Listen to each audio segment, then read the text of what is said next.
It seems this year everyone kind of agrees that the announcement of the iPhone 16 and its subsequent release has kind of been boring. It wasn't the exciting announcement I think a lot of us were hoping for, because this is kind of a very similar phone to what we already had and what we had the year before and the year before that. And in the week that I've been using this is my main phone. It's been in my pocket every single day. It just has kind of faded into the background, but I don't know that that is necessarily a bad thing. In my time using this, it has kind of made me think about the iPhone and really smartphones in general and what their place in the landscape is these days. They used to be the new kid on the block, the product we look to for new innovation. But I can't help but think that those days are kind of over for the smartphone and, well, the iPhone in particular. And it got me thinking about, like, at what point does the iPhone just kind of fade into the background? Kind of how PC desktop tower kind of fades into the background. They've been relatively similar for years and years and years. They're still great and many people have them and need them, but they don't really get any fanfare. They're just PCs that do what they're supposed to do. And I think the smartphone is kind of reaching that point, or at the very least, the hardware of the smartphone is. And maybe this is a pivotal point for the iPhone. Maybe. This is the 5th generation of this same basic design. Since the iPhone 12, this is the hardware we have more or less been looking for. It's the squared off edges, it's the glass back, the full screen up front, Face ID. It really hasn't changed all that much. We've gotten different sizes, we've gotten different colors, but other than that, it is very clearly sharing the same DNA of that, iPhone 12 design language. And in theory, I would love Apple to deliver something completely different and, make the design fun again. But I honestly don't know what they would do. It seems the hardware is perfected. Maybe they could go back to a rounded design. Maybe they could make it a slightly different size. But other than that, this is what a smartphone is. Whatever brand you go to, it more or less looks just like this. It almost seems that Apple changing the design year over year, or even every couple of years, is change for change's sake, because the design or the feel of it in your hand doesn't really change what you do with the phone. That has basically stayed the same for years at this point. It is a screen that lets you access the internet and different apps, that also has a pretty great camera built in. And that was the same with the iPhone 4, and it's the same now with the iPhone 16. What we do with these devices is kind of settled. And I think Apple probably agrees with this, at least to a certain extent, because with the 16 series, clearly the main focus was Apple Intelligence. They talked about it almost half the time when they announced this phone, and while it's not here on the iPhone 16 right now, I've been playing with the beta 18.1, and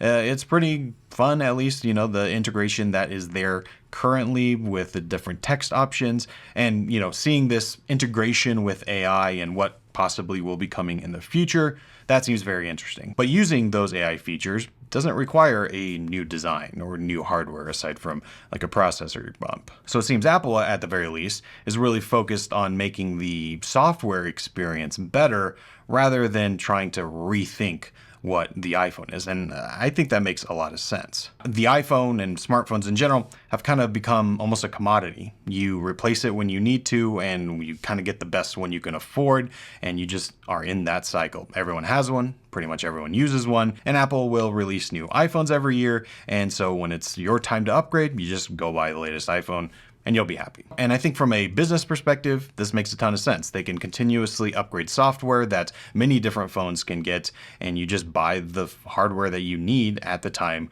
you need it. I think it makes a ton of sense, and it seems that's the direction Apple is going, but it just seems kind of boring. Now, on the other side of that argument is that, well, this is the whole reason we have companies like Apple and Google and Samsung around, is because they're supposed to come up with new reasons and new things to do with the smartphone, especially for a company like Apple, where the iPhone is kind of their bread and butter. This is a moneymaker for them.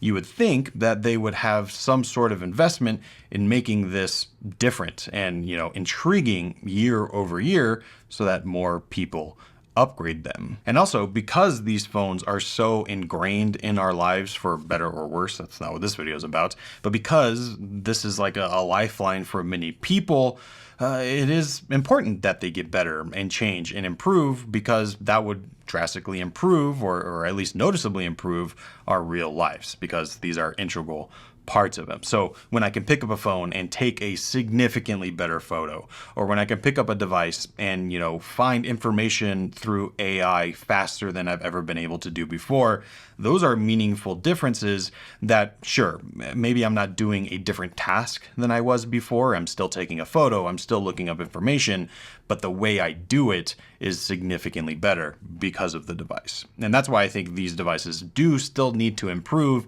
even if it seems Apple is maybe taking a different direction right now. And that brings me back to the idea I kind of mentioned at the front. Is the iPhone at that point where it doesn't really need fanfare? It's kind of an appliance at this point, a PC tower or a microwave or a refrigerator. All great things that we need and use and do get improved over time, but the year-over-year updates are just not where you're looking for. And I'm thinking that if the iPhone goes in that direction, we're actually going to be happier with what the device can do, because we're less focused on, the year-over-year updates when it comes to hardware. We're not excited about what the phone's going to look like.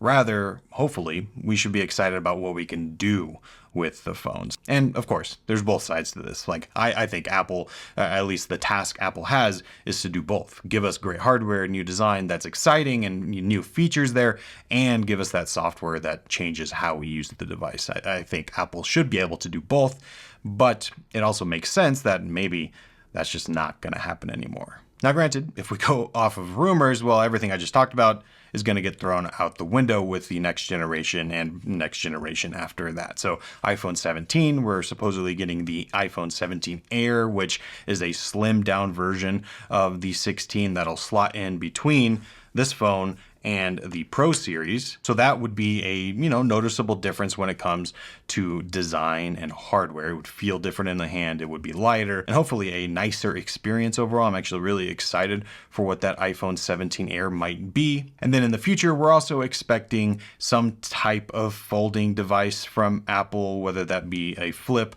or a fold, which all the rumors indicate it's going to be a flip device that folds down to something really compact, kind of like the Galaxy Z Flip. And I know other companies obviously have innovative designs when it comes to their phones, but I guess I'm more focused on what do you do with these phones. That part kind of seems stagnant. Even if my phone folds, what I'm doing with it doesn't really change, because I have a folding phone now and I use it just like every other phone. I don't know. This is just my rants on the iPhone 16, because I was sitting down to do a review on this and I realized there's really nothing to review. Once Apple Intelligence is out, then maybe that will change. But for now, this is an excellent phone that is very familiar. Camera control is fun, but it's not a game-changing feature. And it's more than ever made me feel that this is basically an appliance. I just don't know that that's a bad thing. I think that might be exactly what the iPhone needs to be.